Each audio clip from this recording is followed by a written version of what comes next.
How to turn off age restriction on TikTok. That's what I will show you in this video.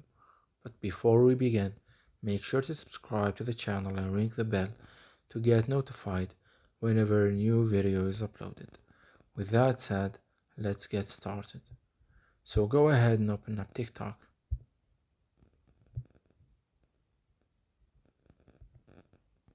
And once you do that, click on the profile icon at the bottom right. Then click on the three lines at the top right corner of your screen. Then click on settings and privacy. And here you need to scroll down to the content and activity section. And from there click on digital well-being.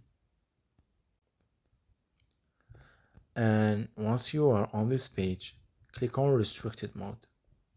As you can see, it's turned on. So click on the red button to turn it off.